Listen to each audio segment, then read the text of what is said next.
신앙생활입니다. 신앙생활이라고 하는 것은 여러분 신앙과 생활이라고 하는 두 단어가 합성된 거예요. 신앙이 확실하고 올바르면 신앙생활 또한 바르게 뒤따라오게 됩니다. 신앙이 선명하지 않고 올바르지 않으면 신앙생활 또한 올바르지 않습니다. 신앙이 희미하면 여러분 신앙생활도 희미해요. 그래서 우리 신앙생활의 관건은 어디에 달려 있느냐? 신앙에 달려 있어요. 무엇을 어떻게 믿는가? 이것이 너무나 중요하다는 말입니다.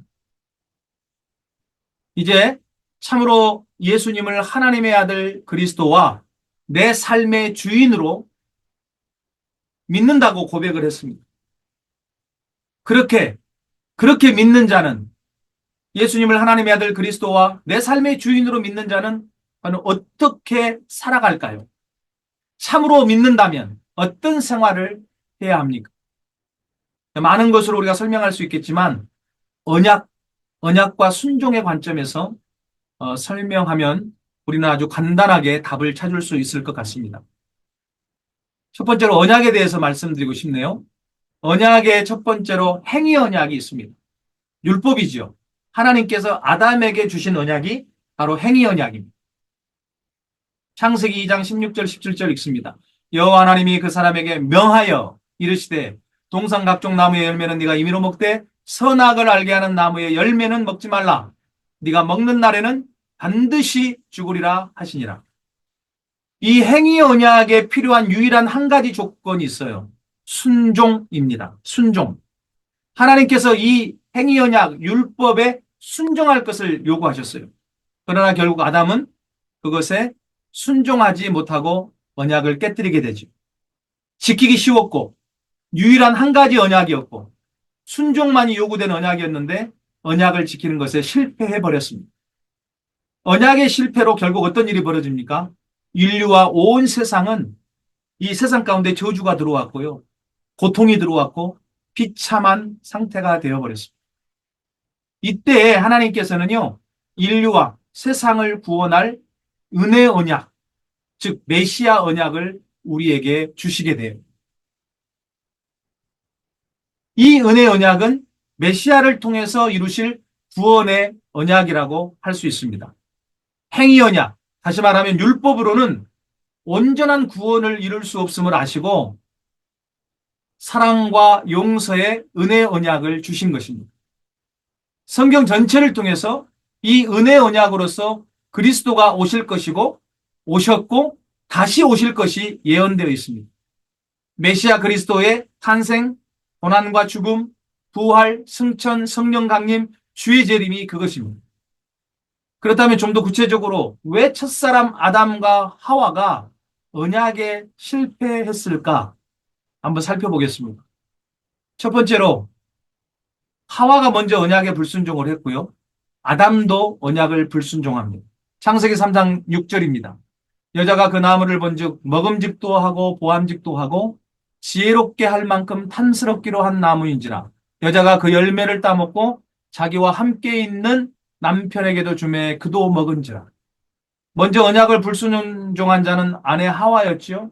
그런데 하와는 아담이 하나님으로부터 언약을 받았을 때 이 세상에 지음받은 존재가 아니었습니다. 창세기 2장 16절에서 18절을 보세요. 나중에. 그래서 이 간교한 뱀 사탄이 언약을 잘 모르는 하와를 먼저 유혹해요. 그리고 그 간교한 속임수는 하와로 하여금 언약을 불순종하도록 만들었습니다. 아담은 아내가 선악과 열매를 먹고도 당장 죽지 않는 그 현실을 보고 당장 죽지 않는 현실을 봤어요. 선악과 열매를 먹었는데 안 죽네? 영적으로는 이미 하나님이 떠나버렸어요. 죽었어요. 근데 육이 안 죽었어요. 그러니까 눈에 보이는 것으로 판단했어요.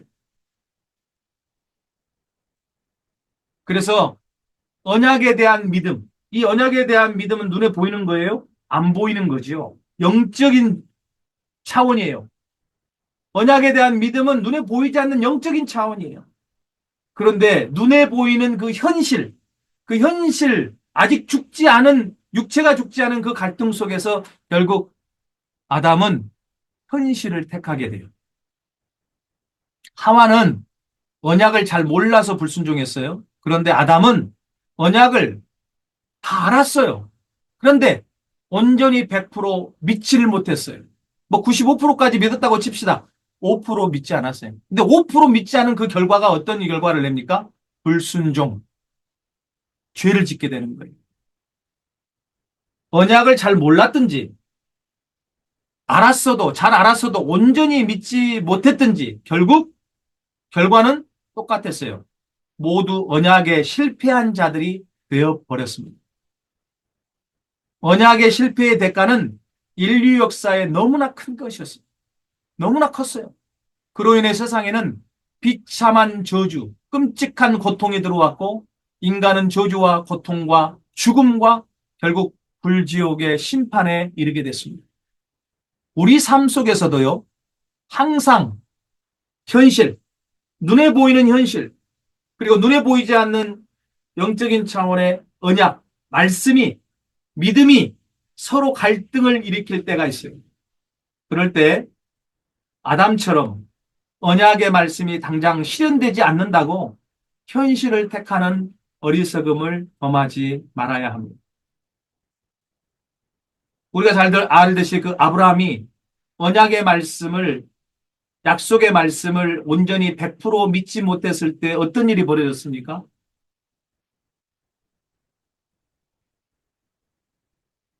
아내 사례의 말을 듣죠. 그래서 이집트 여종 하가를 취해서 결국 이스마엘을 낳아요. 90세가 됐는데도 하나님의 언약이 성취되지 않으니까.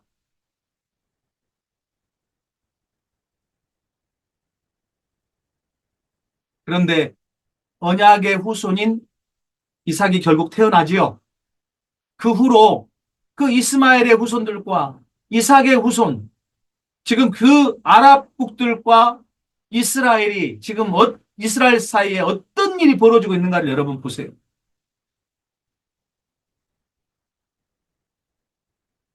아마 아브라함이 하늘에서 이걸 보고 있을 거지요. 아마 통탄할 것 같아요. 내가 왜 그때 언약, 믿음, 약속을 택하지, 약속의 그 믿음을 택하지 않냐. 믿음으로 내가 서지 못하고 왜 현실을 보고 불신앙을 택했을까? 여러분, 이 말이 무슨 뜻인지 여러분은 이해가 될 것입니다. 아브라함과 살의 언약에 대한 불순종, 불신앙이, 불순종이 이런 결과를 초래했다고요. 이거는 아브라함과 사례만의 문제가 아니에요. 아담과 하와만의 문제가 아닙니다. 오늘 살아가고 있는 저와 여러분들 똑같은 문제예요. 매일매일 우리는 믿음을 택할 것이냐, 현실을 택할 것이냐, 그 기로 속에 있어요.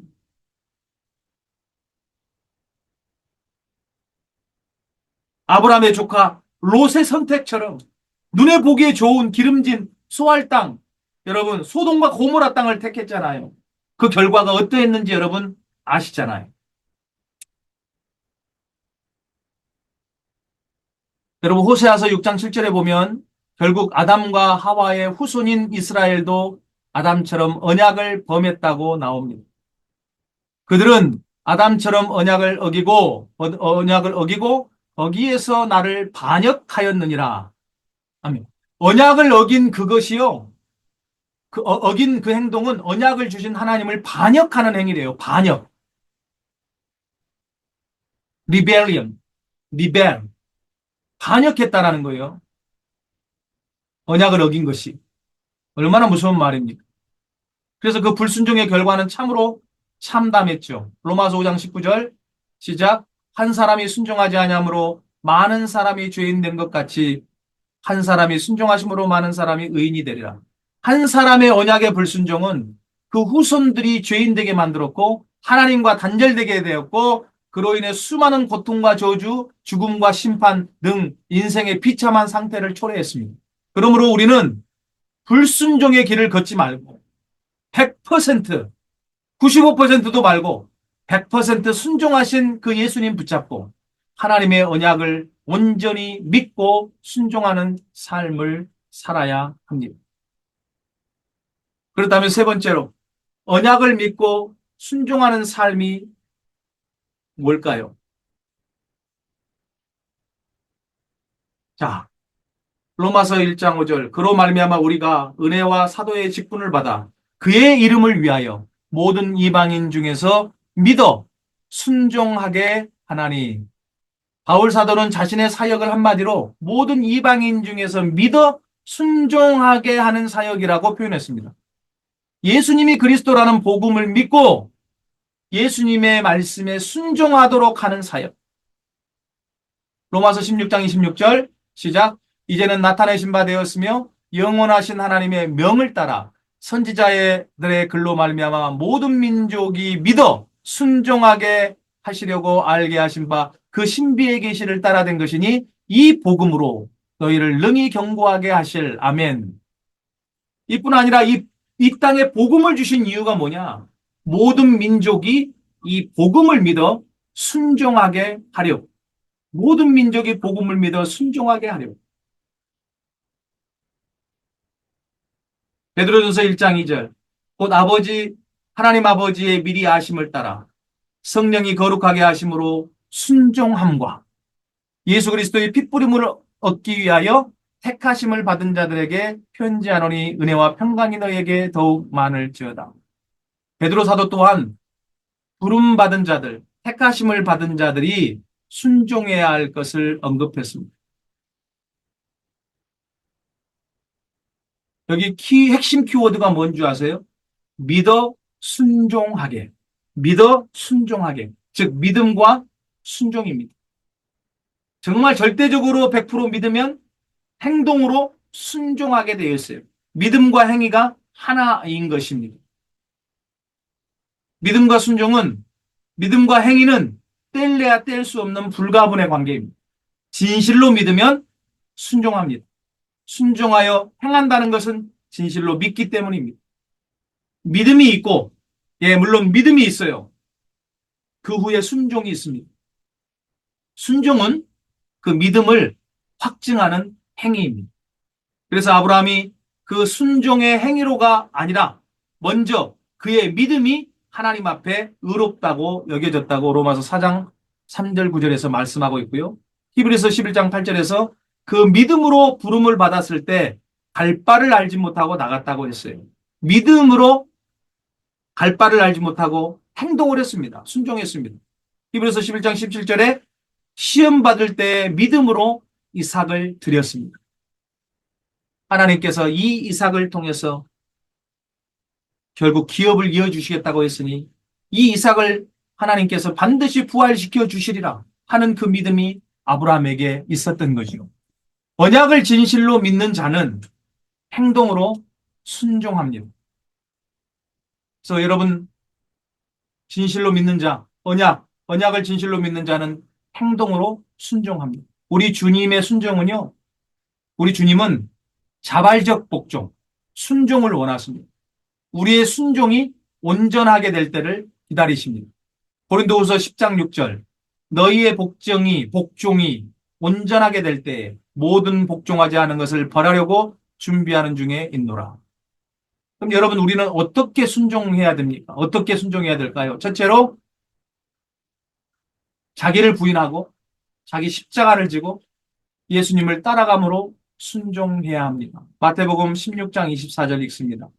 이에 예수께서 제자들에게 이르시되 누구든지 나를 따라오려거든 자기를 부인하고 자기 십자가를 지고 나를 따를 것이니라. 이 두 구절의 핵심 키워드는 마가복음 8장 34절도 있어요. 똑같은 구절입니다. 이 핵심 키워드가 뭐예요? 자기 부인, 자기 십자가, 주님을 따라감입니다. 그래서 여러분 주님을 순종하는, 주님을 믿는 그 믿음 안에서 순종하는 그 믿는 자의 삶은 어때야 되냐? 성도의 삶은 자기를 부인하는 것입니다. 자기 부인이 뭘까요? 자기 부인의 삶은 자기 십자가를 지는 삶의 내용과 같다고 할 수 있습니다. 그래서 자기 십자가를 지는 삶에서 말씀을 드리겠는데요.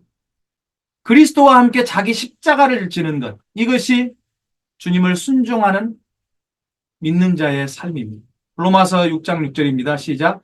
우리가 알거니와 우리의 옛사람이 예수와 함께 십자가에 못 박힌 것은 죄의 몸이 죽어 다시는 우리가 죄에게 종노릇하지 아니하려 함이니. 갈라디아 5장 24절. 그리스도 예수의 사람들은 육체와 함께 그 정욕과 탐심을 십자가에 못 박았느니라. 아멘. 고린도서 5장 15절. 그 모든 사람을 대신하여 죽으심은 살아있는 자들로 하여금 다시는 그들 자신을 위하여 살지 않고 오직 그들을 대신하여 죽었다가 다시 살아나신 이를 위하여 살게 하려 함이라. 아멘. 이 위 세 구절의 핵심은 그리스도인들이 이미 그리스도와 함께 십자가에 못 박혀 죽었기 때문에 더 이상 나 자신을 위해 살지 않고 나를 대신하여 죽었다가 다시 부활하신 그리스도를 위하여 사는 것이라고 했습니다. 자기를 부인하는 것. 이거는 자기를 그저 겸손히 낮춘다는 어떤 그 의미를 넘어섭니다. 우리는 예수님을 그리스도라고 믿고 주인으로 모실 때 사실상 이미 십자가에 죽은 것이고 주님과 함께 다시 살게 된 것입니다. 이미 옛사람이 죽은 것입니다. 죽은 자입니다. 육체의 정욕, 탐심을 십자가에 못 박은 자입니다. 그러면 우리는 더 이상 자기 자신을 위해 살지 않고 오직 우리를 살리기 위해서 내 대신 십자가에서 죽으신 그 주님을 위해 살아가야 됩니다. 이것이 자기를 부인하는 순종의 삶입니다.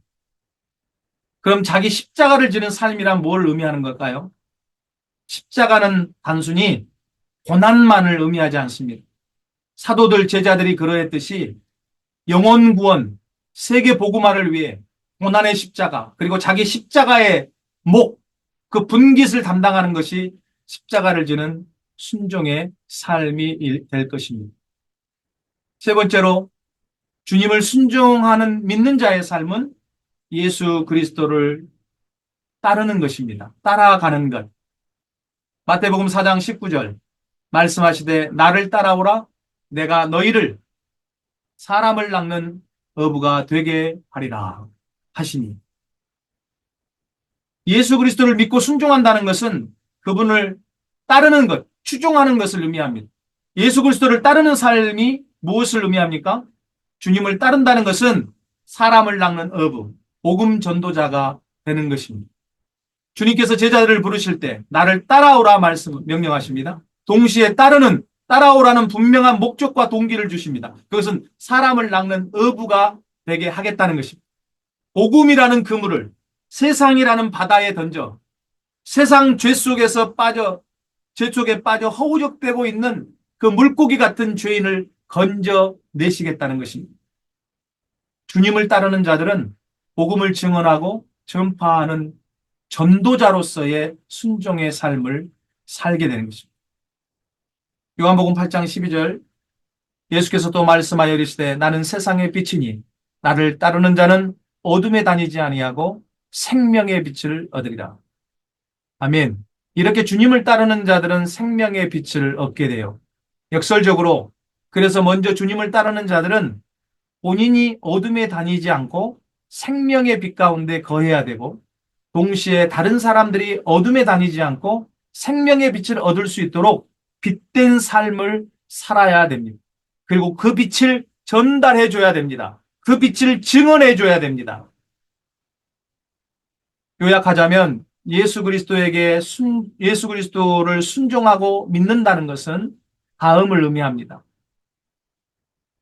자기를 부인하고 영혼 구원을 위해 자기 십자가를 지고 세계 복음화를 위해 고난을 받는 것, 그리고 십자가의 영광을 위해 주님을 따르는 것입니다. 이것이 바로 예수 그리스도를 믿고 순종하는 것입니다. 둘째로 우리는 어떻게 순종해야 합니까? 임마누엘의 삶을 살아야 합니다. 임마누엘이라는 뜻이 하나님이 우리와 함께 계신다는 의미잖아요. 그래서 임마누엘의 삶이라는 것은 세 가지로 말할 수 있는데 첫 번째, 주와 함께 살고, 두 번째, 주를 위해 살고, 세 번째, 성령을 따라 사는 것을 의미합니다. 우리로 순종의 삶을 살게 하시는 원동력은 우리 안에 계시는 주의 성령이지요. 아멘. 그래서 여러분, 첫 번째로 이 주님을 순종하는 믿는 자의 삶은 주와 함께 사는 것입니다. 요한복음 14장 16절 17절 시작. 내가 아버지께 구하겠으니 그가 또 다른 보혜사를 너희에게 주사 영원토록 너희와 함께 있게 하리니 그는 진리의 영이라. 세상은 능히 그를 받지 못하나니 이는 그를 보지도 못하고 알지도 못함이라. 그러나 너희는 그를 아나니 그는 너희와 함께 거하심이요 또 너희 속에 계시겠습니다. 아멘. 영원토록 너희와 함께 있게 하겠다. 너희와 함께 거하심이요 너희 속에 계시겠습니다. 성령님께서는 예수님을 진실로 그리스도로 믿는 자들 속에 예수님을 진실로 그리스도로 믿는 자들 속에 그들과 함께 거하시고 사십니다. 두 번째로 주님을 순종하는 믿는 자의 삶은 주를 위해 사는 것입니다. 첫 번째는 주와 함께 사는 것이고 두 번째 주를 위해 사는 것입니다. 로마서 14장 8절입니다. 우리가 살아도 주를 위하여 살고 죽어도 주를 위하여 죽나니 그러므로 사나 죽으나 우리가 주의 것이로다. 고린도전서 10장 31절. 그런즉 너희가 먹든지 마시든지 무엇을 하든지 다 하나님의 영광을 위하여 하라. 아멘. 성령이 함께 하시는 자들은 살아도 주를 위하여 살고 죽어도 주를 위하여 죽고 무엇을 먹고 마시든지 무엇을 하든지 하나님의 영광을 위하는 삶을 살게 됩니다. 주를 위해 살게 됩니다. 세 번째로 주님을 순종하는 믿는 자의 삶은 성령을 따라 사는 것입니다. 갈라디아 5장 16절 시작. 내가 이르노니 너희는 성령을 따라 행하라. 성령을 따라 행하라. 그리하면 육체의 욕심을 이루지 아니하리라. 아멘. 오일사 성령 하나님을 따라가는 삶입니다. 성령이 이끄시는 대로 사는 삶입니다. 성령을 따라 행하는 삶은 육체의 욕심을 이루지 아니하는 삶입니다. 그래서 여러분, 주의 성령은 우리 안에 우리와 함께 임마누엘로 계십니다. 두 번째로 성령께서는 사나 죽으나 무엇을 하든지 주를 위해 살아가도록 우리의 삶을 인도하십니다. 세 번째로 육체의 욕심을 이루는 삶은 주를 위한 삶을 살 수 없도록 만듭니다. 그러므로 성령을 따라 행하는 삶을 살아야 합니다. 마지막으로 여러분 우리는 어떻게 순종해야 됩니까?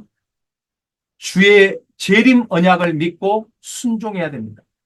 주님의 재림 언약, 마지막 남아있는 언약, 이것을 믿고 순종해야 합니다. 계시록 22장 20절 읽습니다. 이것들을 증언하신 이가 이르시되 내가 진실로 속히 오리라 하시거늘 아멘 주 예수여 오시옵소서. 마태복음 24장 14절 이 천국 복음이 모든 민족에게 증언되기 위하여 온 세상에 전파되리니 그제야 끝이 오리라. 아멘. 여러분 주님은 반드시 다시 오십니다. 아멘. 우리는 이 마지막 언약을 실패하지 말고 순종함으로 성공해야 됩니다. 하와처럼 정확히 잘 몰라서 실패하지 말고 아담처럼 잘 알았지만 온전히 믿지 못해서 실패하지 말고 정확히 알고 온전히 믿음으로 순종해서 100% 순종해서 여러분 구원받아야 됩니다. 이제 우리는 주님의 다시 오심을 준비하는 자로 복음 증언, 복음 전파자로 부름을 받았습니다. 이것이 여러분 우리 믿는 성도들의 삶이어야 됩니다. 믿는 자의 삶이어야 되고 주의 재림은 언제 완성됩니까? 일어납니까? 세계 복음화가 완성될 때 일어납니다. 그때에 세상의 끝이 옵니다. 우리는 그날과 그 시를 알지 못합니다. 그러나 주님이 다시 오실 길, 재림의 그 길을 앞당길 수는 있습니다. 세계 복음화의 완성이 그것입니다. 주님이 다시 오실 수 있도록 이 천국 복음을 온 민족에게 증언으로서 온 세상에 전파해야 합니다. 그 일에 우리가 절대 순종해야 됩니다. 이게 주님의 위임 명령이에요. 지상 대위임 명령. 이미 우리에게는 예수님이 그리스도 하나님의 아들이라는 절대적인 복음이 주어졌습니다. 이제 우리가 가야 할 방향, 목적, 결론은 주님의 다시 오심입니다. 주님의 재림입니다. 주님의 다시 오심은 세계 복음화와 직접적으로 연결되어 있습니다. 그러니까 이 방향이, 그 방향이 세계 복음화라고 해도 과언이 아니죠. 복음을 소유하고 있고 가야 할 방향과 목적지 또한 정해져 있습니다. 이제 우리가 어떻게 해야 합니까? 복음 증언, 복음 전파, 그리고 그것을 통한 주의 재림을 위한 세계 복음화. 이 사역에 순종하는 삶을 사는 것입니다. 이 사역을 위해서 임마누엘, 하나님이 성령님으로 우리와 함께 하시고 계신다는 거예요. 이것이 우리에게 주어졌어요. 먼저는 예수님이 그리스도라는 복음을 온전히 믿고 순종해야 됩니다. 그리고 매 순간 예수님을 그리스도로 인정해야 합니다. 그것은 또한 그분의 길을 따라가는 것을 말합니다. 그분은 당신을 따라오려거든 자기를 부인하고 자기 십자가를 지고 따라오라고 하셨습니다. 주님을 따른다는 것은 사람을 낚는 어부가 되는 삶, 복음 전도자의 삶을 사는 것입니다. 우리는 복음을 들고 주님이 다시 오심을 향해 가기 위해서 매 순간 실제로 우리 안에 계시는 성령께 순종하며 인도하심을 받아야 합니다. 마지막으로 성도인, 우리 그리스도인이 도대체 뭔지를 알아야 될 거 아닙니까? 크리스찬, 그리스도인. 사도행전 11장 26절 읽습니다. 시작. 만남에 안디옥에 데리고 와서 둘이 교회에 1년간 모여 있어 큰 무리를 가르쳤고 제자들이 안디옥에서 비로소 그리스도인이라 일컬음을 받게 되었더라. 아멘. 성경에 이 그리스도인이라는 단어가 3번 등장합니다. 그리스도인은 도대체 그러면 어떤 의미가 있냐? 그리스도인이라는 게 뭐지요? 첫 번째, 그리스도이신 예수님에 대한 믿음을 고백하는 자입니다.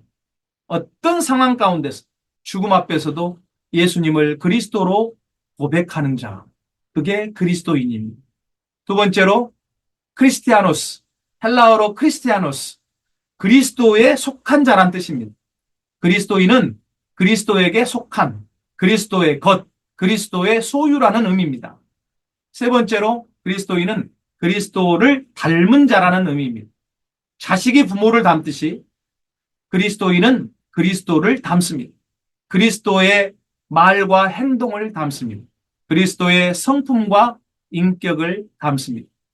네 번째로 그리스도인이라는 것은 그리스도의 군사, 그리스도의 가족, 그리스도의 지지자를 의미합니다. 군사는 자기 생활에 얽매이지 않습니다. 그리스도의 군사는 전 생애를 하나님의 나라와 의를 위하여 바치는 자입니다. 가족은 서로 이해하며 용서하며 사랑합니다.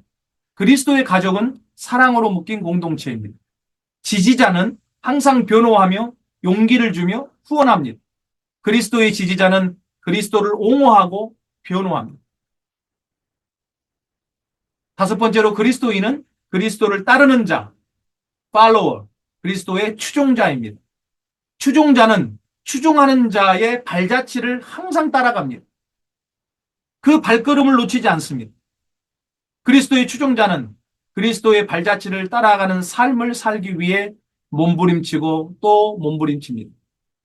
그래서 내가 참된 그리스도인이라고 한다면 정말로 예수님을 그리스도로 믿게 됩니다. 또 예수님을 나의 주로 고백합니다. 또 예수님을 따라갑니다. 네 번째로 제자로서 주의 명령을 순종하는 삶을 살게 됩니다. 마지막으로 예수님의 그 모습이 우리 안에서 나타나게 됩니다. 내가 이렇게 될 때 비로소 나는 크리스찬, 그리스도인이라 불리게 되는 것입니다. 이것이 그리스도인의 삶, 성도들의 삶이고 신자의 신앙생활이라고 할 수 있겠습니다.